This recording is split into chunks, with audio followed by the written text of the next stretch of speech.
ప్రత్యామ్నాయ పంటల సాగుపై రాష్ట్ర ప్రభుత్వం దృష్టి సారించింది. రాష్ట్రంలో ఒకవైపు వరి సాగు అసాధారణంగా పెరిగిపోతుంటే పప్పుధాన్యాలు, నూనె గింజలు, కూరగాయలు, చిరుధాన్యాల పంటల సాగు గణనీయంగా పడిపోతోంది.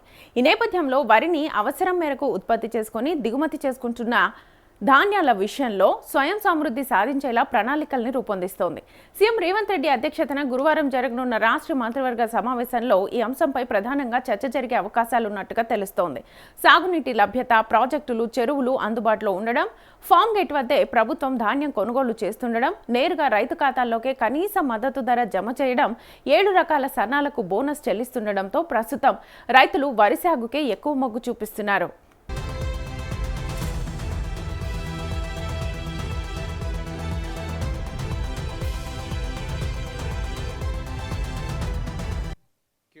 ఈ నేపథ్యంలో రైతులను ఇతర పంటల సాగు వైపు మళ్లించడానికి, ప్రత్యామ్నాయ పంటల సాగును ప్రోత్సహించడానికి, పప్పుధాన్యాలు, నూనె గింజలు, కూరగాయల సాగులో స్వయం సమృద్ధి సాధించడానికి ఎకరాకు ఎంతో కొంత బోనస్ ఇవ్వాలనే ప్రతిపాదనలు ప్రభుత్వం ముందుకు వచ్చాయి.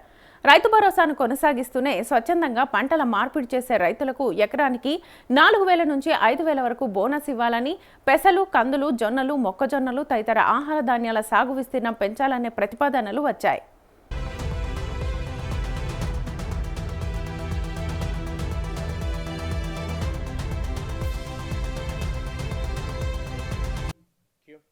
అలాగే నూనె గింజల సాగు విస్తీర్ణం, ఉత్పత్తి పెంచితే విదేశాల నుంచి వంట నూనెల దిగుమతి తగ్గుతుందనే అభిప్రాయాలు కూడా వచ్చాయి. కేంద్ర, రాష్ట్ర ప్రభుత్వాలు ఇప్పటికే పామ్ ఆయిల్ సాగుకు ఆర్థికంగా ప్రోత్సాహం అందిస్తున్నాయి. అదే క్రమంలో వేరుశెనగ, నువ్వులు, పొద్దుతిరుగుడు, కుసుమలు తదితర పంటలు సాగును కూడా పెంచాల్సిన అవసరాన్ని గుర్తించారు. ఆయా పంటలకు 4-5 వేల ప్రోత్సాహకాలు ఇవ్వాలంటూ ప్రభుత్వానికి వచ్చిన సిఫారసుల మీద కేబినెట్ భేటీలో ప్రధానంగా చర్చించనున్నట్లుగా తెలుస్తోంది.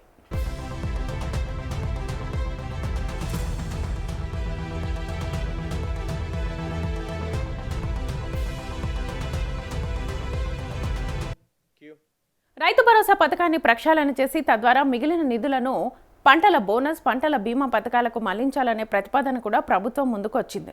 ఈ నేపథ్యంలో వచ్చే ఏడాది నుంచి శాటిలైట్ మ్యాపింగ్ చేసి ఎవరు పంటలు వేశారు, ఏ పంటలు వేశారనే వివరాల్ని సేకరించి కేవలం సాగు చేసిన భూములకు మాత్రమే రైతు భరోసా చెల్లించాలనే యోచనలో రాష్ట్ర ప్రభుత్వం ఉంది.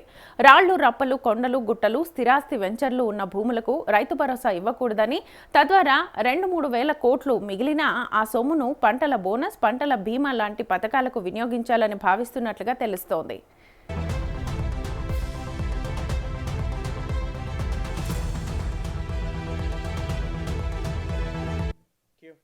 రాష్ట్ర మంత్రివర్గ సమావేశంలో ప్రత్యామ్నాయ పంటలకు బోనస్ తదితర అంశాలతో పాటు బుధవారం ప్రారంభమైన వీబీజీ రామ్జీ కార్యక్రమం అమలుపైన చర్చించనున్నారు.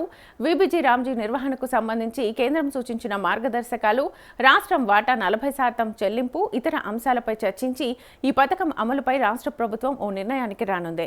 ఇప్పటికే రాష్ట్ర ప్రభుత్వం తన వాటా కింద వీబీజీ రామ్జీ నిధుల మంజూరుకు పరిపాలన అనుమతులు ఇచ్చింది. అయితే కొత్త చట్టం ప్రకారం వీబీజీ రామ్జీని రాష్ట్ర పరిస్థితులకు అనుగుణంగా ఎలా నిర్వహించాలన్న దాని మీద ఈ భేటీలో చర్చించనున్నారు. అదే సమయంలో ప్రస్తుత పనులు పూర్తయ్యేంత వరకు 100% నిధులు కేంద్రమే భరించాలని, కొత్త పథకం అమలును కనీసం 2 నెలలు వాయిదా వేయాలని కేంద్రాన్ని కోరిన విషయంపై కూడా మంత్రివర్గం చర్చించే అవకాశాలు కనిపిస్తున్నాయి.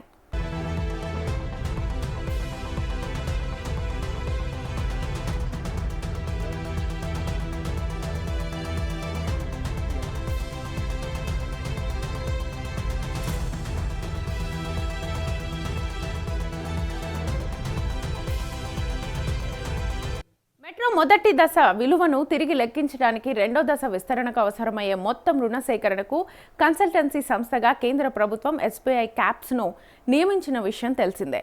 2 దశలకు కలిపి ఎంత రుణం కావాలి, ఏ సంస్థల నుంచి సేకరించాలి, ఎంత వడ్డీ చెల్లించాలి, ఎన్నేళ్ల కాలానికి రుణం తీసుకోవాలి అనే అంశాల మీద ఎస్బీఐ క్యాప్స్ అధ్యయనం చేసి కేంద్ర, రాష్ట్ర ప్రభుత్వాలకు నివేదికనిస్తుంది. ఈ నివేదిక ఆధారంగా కేంద్ర, రాష్ట్ర ప్రభుత్వాలు రుణ సేకరణ చర్యలను చేపడతాయి. దీనిపైన కేబినెట్ భేటీలో చర్చించే అవకాశాలు కనిపిస్తున్నాయి.